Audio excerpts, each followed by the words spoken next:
So hi guys, welcome to episode 4 of the Millennial Talk Show. So today we have Marc, the founder of Master Implementers. Right. So I know Marc for close to a year right now, close to a year.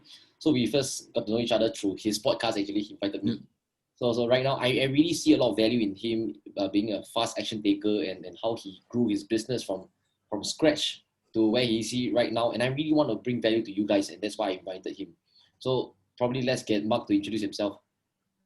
Yo, hi everyone. So my name is Marc, right? So I think Daryl introduced me. So right now I'm a coach, right? I coach primarily people who are working their 9 to 5, right? But they want to create their own profitable and a purposeful side hustle. So these are the people that typically they want a change of career, whether they start a new business or they change a new career, but they're pretty afraid, right? That they of quitting, right? Losing income. So I get them to create a side hustle, right? That is not only profitable but purposeful as well, something along the lines of what they like. So and one thing that I realized, how did I get to this movement is because I saw a lot of people, right? They can watch all the Gary Vee videos, all the Tony Robbins videos, can jump behind, right? They can attend all these seminars and progress, but they still don't take any action, and they are still stuck at the area of their lives where they don't want to be. So that's a huge area that I found, and I guess talk about the big introduction, why I'm in this space, because I used to be an investment coach, right? I used to teach affiliate marketing, digital marketing, right? So I am in this space where I really realized that information is not everything, right? So it's really all about implementation. And I think more people need to realize, right, that it's about taking action, right? It's about execution, implementation, right? That is going to be the true reason why people achieve results, not just sucking in all the information, just being motivated. So yeah, that's a very quick introduction of myself, and I'm very happy to be here. Introduction, right? So it encompasses why you get started and all these things. Okay, fantastic. So you mentioned just now like the burnout 9 to 5s and all these people. Why them actually? Why do you want to serve them? Yeah, so I think it started like maybe more than 10 years ago, man. I think when I was 17, I just graduated from secondary school, right?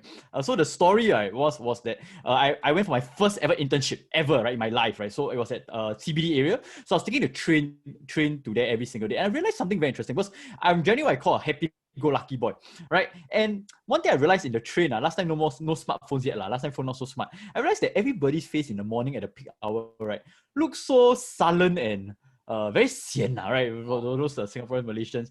And so I remember like a few days it happened, right? I just went back to my mom and said, how come everybody look so sad and sian? And really no joke, right? And my mom just replied this like, that's the case for most people. That's the case. That's like, it's normal. I was like, oh shit, man, I never want to be in that space, right? And so that's the first seed of idea why I wanted to serve this group of people, right? And I think many years later, I joined Nanyang Business School, right? And a lot of smart, intelligent people, top of the top, right? This is one of the best business schools in all around Asia. And I realized, right, because I graduated then, and about the first 2 to 3 years, right, I started realizing that a lot of my friends, and these were people who are way more intelligent than me, these are the cream of the crop, right? A lot of them, yes, they might have been being paid well, but they weren't happy with what they were doing, right? They weren't fulfilled. And that's something that really triggered me because I realized that you are at a time when there's so many opportunities around the world, right? Yet you're doing something that you don't like. I think it's a bit of a joke. So it's not really so much of a joke. It's actually a bit sad actually. But one thing that like conversation with my friends and all just got me to realize that this is something I really want to get more people to understand that, hey, right, you are at a space of time where you can do so much more. And that's why this is the group that I really want to do. And the last reason why is because I used to be like that as well. I joined a role that I wasn't particularly feeling very fulfilled by, right, after a while. And I realized that I was able to take some specific steps, right, to overcome these challenges. And that's why I want to help other people as well. Beautiful. Thank you so much. In fact, while you're sharing, right, you kind of remind me of my own I know. working experience as well.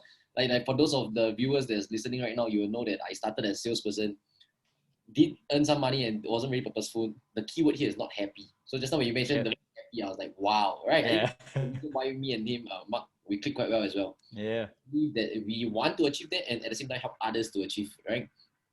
So it brings me to my next question here is like, what are the common patterns? Just now you mentioned like the problems, okay? There's two different. The problem they face is that they take a lot of info. What are some patterns you notice in the clients that you serve? Is it in terms of like, oh, they got procrastination, fear of failure, fear of judgment? What are those patterns? Yeah, so as in, I can talk more about like fear of failure, all those that I think we tend to know about right in our space. But I think one big reason I realized is because people don't. It sounds very cliche. A lot of the things I'm going to say it sounds cliche. It sounds like what I call common knowledge, right? But I always tell people what is common knowledge is not common practice. So use it as a reminder of those who sound familiar, right? So one thing is people don't really know what they want. Right, and because they don't know what they want, they try to want everything, right? So I'm very heavy into the, at least let's say, the investor space, and people want to learn every single strategy, every single tactic, every single stock, every single mindset, right? All to do with investing, trading, right? And because of that, right, they are not focused and they don't actually achieve what they want. So the number one thing I realized is people have they just there's this big word for FOMO, right? I'm sure you know, right? Yes. They just want everything, right? And that is not because that, yes, of course, the news, right, the media, the people, they try to sell you very well, but ultimately because the person himself is not clear about what exactly he wants to achieve, right? So one thing I think we also talk about, we know Gary Vee, right? Self-awareness, right? They don't really know what they want. They don't really know what their strengths, their weaknesses, stuff like that. Number two, right? And this is this huge misconception, right? And I can just tell it to you, people are like, oh, okay, I get it, but you really must understand it, right? And take action based on that, which is that people just think that just by reading, just by getting the information, just by learning the program or the course, right, they immediately become successful, right? And I understand, right, because I was a marketer myself. I know that sometimes marketing makes it sound a bit sexy, right, a bit easy sometimes. So, but the misconception is that after I take the course, I'm successful. But no, right, the course is just the starting point. Right, but realize people, I think they get the dopamine high, they get all the hits, right? After they attend the course, they think they'll be successful, but no, right? And so I think these two are the two big patterns that I really see, right? Yes, there's the fear of failure, right? There's a fear of taking action, procrastination, stuff like that. But I think it's, if you really know what you want, right, and you actually understand the importance of taking action instead of just learning, right? The probability of you getting successful is so much higher than everybody else. I like how you summarize towards the end so you can, save my job. Yeah. I really agree with you. When it comes to self-awareness, that's what I was selling or teaching back then. Yes. But I wanna share as well. Like sometimes you have self-awareness does not mean that you can actually take action. So which is why the last time we were thinking of collaborating, right? Step into personal power, then you help that implement. Yes. Yeah, I think it's really step one, getting clarity and focus on what you want to achieve, and secondly is like the why do you want to achieve them. Can we really unpackage that as well? Like unpackage the desire part. I remember you mentioned this once to me that you are unable to. Were you saying that you can't help them with the desire part, or you say that the desire is important? Tell us more about the word desire. Yeah, so this word desire. So last time, ever since I started teaching, like, or sharing about master meditation, right, I realized that you must have a big desire. But I realized through my because what happened is, right, I was in the university, right, so I was trying to help a lot of people, talking them about investing, teaching them about personal productivity, personal development, stuff like that. And I realized it's very tiring most of the time. And I realized it's because that the people I was trying to help, right, didn't really have the desire to achieve a high goal. And so I was talking to a few mentors, a few guys that was experienced in the space, and I realized that after a while, right, most of the fresh new people, right, they will get tired out from trying to help people with no desire, and then they just start focusing on those smart ones, right, will quickly focus their efforts, their attention on people who actually want to do well, who actually have the desire. So that's number one, right? Number two is, so I was asking one of the coaches that really changed my life, right? This organization, this company called Asia Works, right? And this coach, I was asking her, like, how do you get someone to create more desire? I thought this could be a magic skill and stuff, right? And she didn't really say that. No, she said that no one can really extract the desire out of someone, right? But ultimately the person has to. But one thing we can help or support, right, whether it's a friend, a mentor, or support network, right, is just by asking questions, right? So I love what you do, right, in terms of sometimes your questions are really hard hitting and really gets people to realize from the sometimes the subconscious to the conscious, right, what exactly do they want. So I think in terms of questions, yes, right, but I think for me, right, my desire or my passion, my interest, right, is really helping people in terms of actual systems, right, and actual execution, right. But which is why I think we talk about collaborating. I know we'll do it sometime probably in 2021, right, but I think that is the overall gist about what I think about desire. Understand. I really love that you niche in.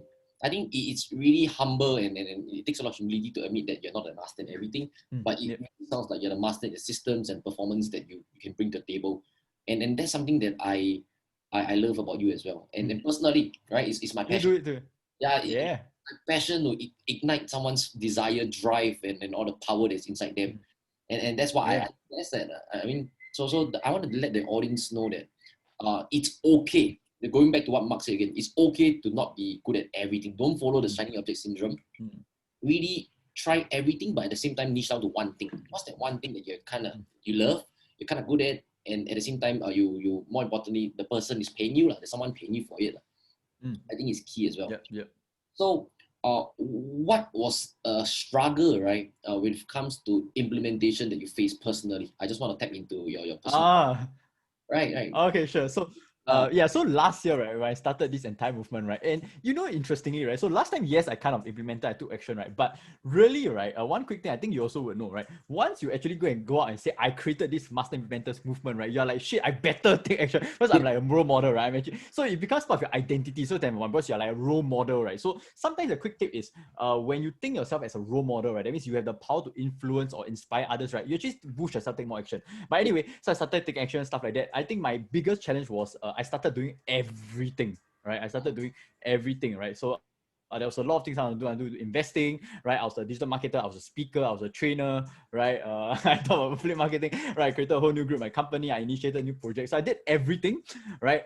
And after a while, I started getting what I call burnout, right? Because I was like, shit, man, there's so many things to do, right? And physically, I was just tired, right? I didn't sleep enough. So I think, yes, right, especially if you're young, right, you can do it, right, for weeks, for months, but if you do it for a long period of time, right, you're going to get tired and shacked out, right? So one thing I realized for myself right now in terms of trying to overcome this challenge is really to be hyper-focused, like you said, instead of trying to do everything, right, to do just one or two things very well. But you talk about like last year, right, I'd rather have the challenge of implementing too much than being lazy or procrastinating or doing too little. So I don't regret having that challenge, yeah? So that's just a bit of what. Yeah. Guys who listening to this, he's definitely the best person to listen to because he made a mistake. He made the mistake that you're currently making. So yeah, definitely. I like that you're very vulnerable, just showing us your failures. I think it's fine. We celebrate failures. And the key here is that when did you realize, that that burnout was unhealthy, or when do you realize, or probably not just the realizing, but what do you do after to help yourself? After you experience the burnout, right? What do you do to bounce back up? I think that's the question. Yeah, so I think it was about last year.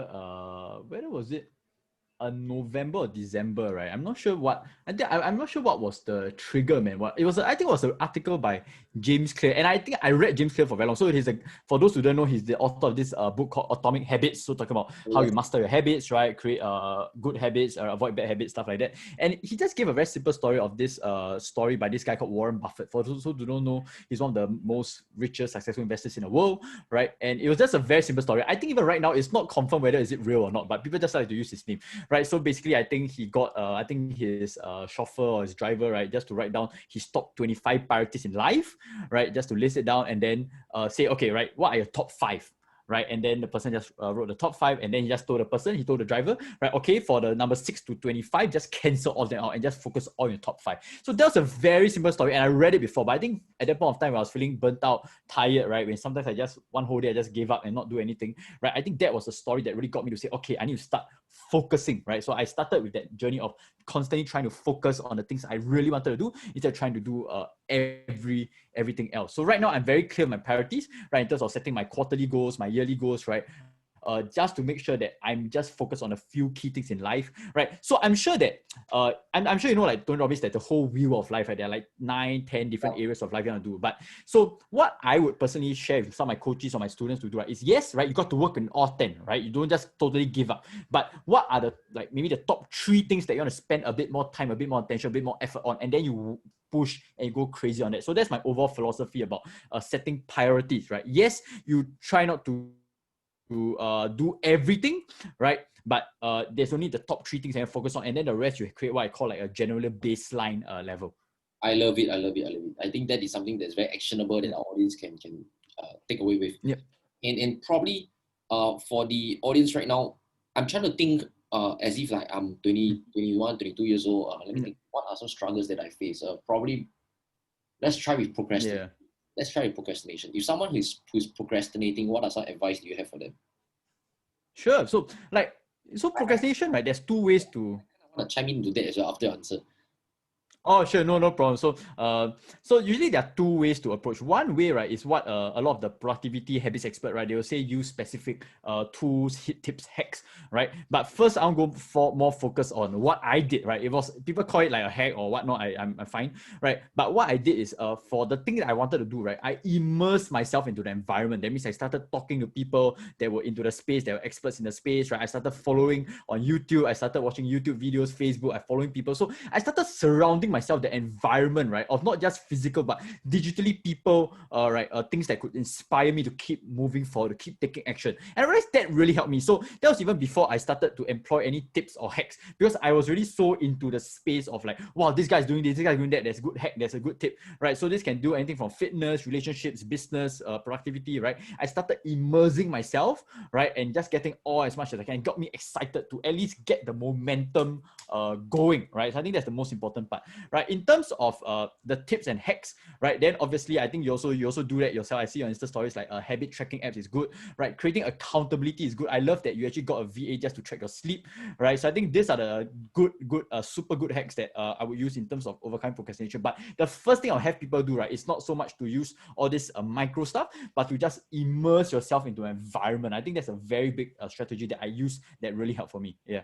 Powerful stuff. Like even I'm learning right now, right? Really, really. Yeah. Because all this time I never really customize my environment. I literally I think I really just rely on one word. It's called willpower. So which is statement, right? Your environment is stronger than willpower. I think it's very true. So that's why for me, it's really brute force. Always I'm bashing. Yeah. But right now, what Marc is sharing with us is the easy, the better method to it. And of course, if you have a fantastic environment with a fantastic willpower, you will be undefeatable. So I want to first unpackage like why will people even procrastinate in the first place? So something that I always share with my clients that the number one reason why people procrastinate is because you don't like the shit. If you really look at it, like I suck at, for example, singing. Why the hell do I want to sing and embarrass myself? Probably it starts there. And you realize that when I sing, someone laugh at me. I will never want to sing. And now your bosses or your job scope requires you to sing, you know. You will just put it there on your freaking to-do list, but you never do it. Yeah, so really understand that number one is that you don't like it or it reduces your self-esteem or some way, somewhat you attach pain to the activity. So for me, it's really on that. I'm looking at it on a why basis. Why the hell you have that, right? So one thing that I often tell my clients is if you know that you suck at it or you hate it, whatever. Number one, can you outsource it? Can you dedicate it? Or can you automate it? I think this is one thing that you will also share with your clients as well. Yeah. So all these things is extremely important, but most of the time we don't really look at it from a bird eye view. We just experience it. We just say, I'm procrastinating. Then you beat yourself up. Then the vicious cycle starts. Yeah. So this is something that I often face with my clients as well, like procrastination. So I want to tap into your mind from a different perspective. Yeah, in terms of like avoiding a procrastination, I think you share a lot of things that I would personally say as well, right? There's this pain that some of you might be aware, some of you might not, right? And then that pain of actually doing it, right? Or the fear of the unknown, right? Or fear of the prices you have to pay, right? It's way more than you actually taking the action, right? You being comfortable, because ultimately, I'm sure you know, right, that the body is made to survive, right? We are all here to conserve energy, right? Our brains are made for survival, and for us to take uncomfortable steps, right, is going to be a very what I call like, it does prevent you from taking action, right? Because the thing is, right, most of the time what we want to do, right, we don't have to do it, because even we don't do it, right, we'll still stay the same, right? And we don't feel the pain of doing it, right? So one thing, which is why I always tell myself, I'm still going back to environment, right? Some might say call me naggy and stuff, but one way to avoid procrastination, right, or why people are not procrastinating is because what you don't see the need, you don't see you don't really get the one, you don't really understand, comprehend, right? And one thing I do, like I said, the hack, right, is always to change your environment, right? So I know I sound a bit naggy, but just to go back into that space, because that itself to constantly remind you why you are doing it. Of course, so very quickly about environment, right? I always tell my guys, right? There's three types of environment, right, that I will usually segment to. One is your physical environment. What are the things around you in your house? Do you have a physical vision board, right? Is your place neat and tidy? Is it really set up for maximum success? So when you do it, there's as little friction as possible. So that's a physical environment, right? The other one is a social environment. Who exactly are you hanging out with, right? So there's a physical friends, right? So I always tell people that there are different types of friends, so must be very selective and strategic about the kind of friends you have and how much time you spend with them. The third one is what I call digital environment, and it is something that's very underrated. This is all the way from your laptops, your apps, right, your applications, your desktop, right, all the way to who you're following on social media, your YouTube channel, your Instagram, Facebook, and all. If you know how to combine all three together, right, the probability, right, not saying it's impossible, but the probability of you procrastinating constantly is very little, because you're constantly immersed, reminded, and being motivated to keep taking action. I really love this part that you share. You're really covering all the blind spots that I never teach my clients. Really. I talk a lot about mind, and you talk a lot about environment. Wow, this is beautiful. Yes. Guys, if you're listening to this, I have never actually sat down with him once to talk about the things that he shared, the things that I share. And this is a beautiful opportunity. And I'm getting excited just listening to this, because if we combine our powers, it'll be amazing. Sick. Because I want to share a bit as well. Like for you, you talk about fabricating environment. For me, I talk about fabricating your why. So can you imagine this story? I want to share this story. So this is something that I always share with my clients, right? Assuming a young boy, 22 years old or whatever, he's using one bicep curl, he lift 50 kg, in the gym. Naturally, it's hard for him to do it. Yeah. He will say, what the hell, I'll just stop it. But right now, the same boy, you put him on the cliff, and that 50 kg is his mom dropping off the cliff. Do you think he has a higher likelihood of doing it? Highly, yes, some weird-ass energy will come out. That's what I meant by fabricating your why. Why the hell will I go out there and run like 10 click every 2-3 days?